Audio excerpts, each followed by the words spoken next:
question. We'll start off with Kurt at the end. Where do you personally stand on the debate between free-to-play and subscription? Is there room for both, or is it a sort of one or the other kind of thing we're dealing with here? Oh, I'm sorry, loaded. See, it's a fastball. Awesome. I'm trying to pitch it. So, unfortunately, the person that runs marketing and PR for us is in the building today, so I can't. Can I just answer yes to this question? You know what? It's amazing to me. I've been in the industry for 5 years and have been trying to do everything but game design, much to the happiness of my game designers. And yeah, they're in the audience. But you know, the business model is getting so much more attention publicly than I feel it should. We're spending so much time telling you how we want you to give us your money, as opposed to telling you how awesome the game that we're making is for you to play. And I have a company of almost 400 people, and we like to call ourselves gamers who want to make awesome games for gamers. And the business discussion tends to be kind of nails on the chalkboard at times.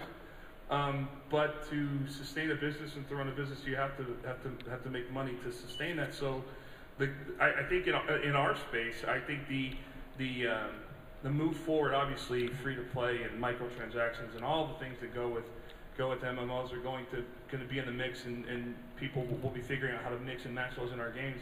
I just want to continue to see this industry integrate the business model with an incredibly fun game first and foremost, as opposed to a way to get money from the players.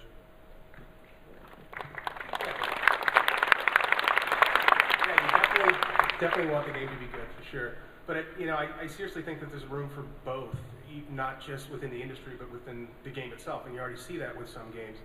There's gamers who want to, pick the things that they want to pay for.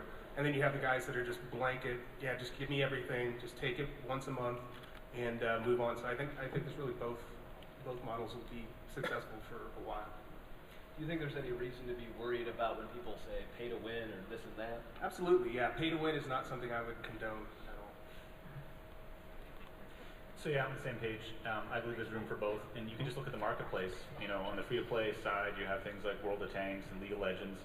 And then on the subscription side, just last year you had, obviously World of Warcraft continues to be successful, you have Rift, you have Star Wars The Old Republic.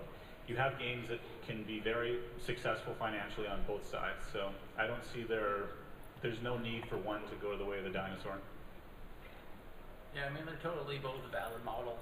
It's about what players are interested in. I mean, since you asked us, for me, there's a reason why we choose our model. It aligns with our philosophy, which is players should have choice. And so we make players pay for the things that they choose to pay for.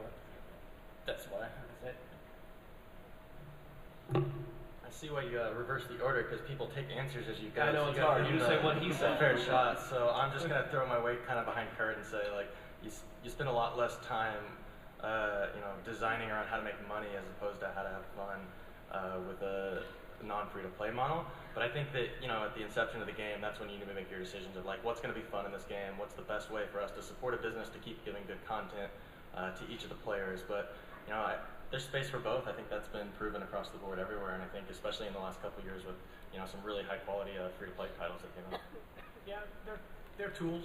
They're a tool set like any others. The designers and the people that make these games have in our tool set. We can choose the right one for the right product, or even the right time scale within the product's life cycle. We've converted games that were subscription and moved them to free-to-play, going all the way back to 2005. So it's kind of, it's nothing new for us, and it's kind of it's a natural role. So I think you can use, like any other design tool, you can use your payment methods badly or well. And the most important thing is everyone else has echoed, is about making the game fun first and foremost, and having the payment method support that. I mean, that's my main feedback too, is having the game be able to stand alone, having the game be able to be great, and then being able to figure out what payment model works best for it. I do, personally, I really like free-to-play. I think that free-to-play is the best way for a gamer to be able to play a game. There's no BS. I don't have something that's either a demo that tricked me into buying it or a box that tricked me into buying it. I got to play the game, and if I love it and I play it enough, I'll spend money on it. I think that that's a really good as a player, I play a lot of games. I play free-to-play games and non-free-to-play games, but I love that about free-to-play games. I try them. If I love them, then and now it's a hobby of mine, and I'll spend money on it. Excellent. Okay. One more question, guys, and we'll get to you.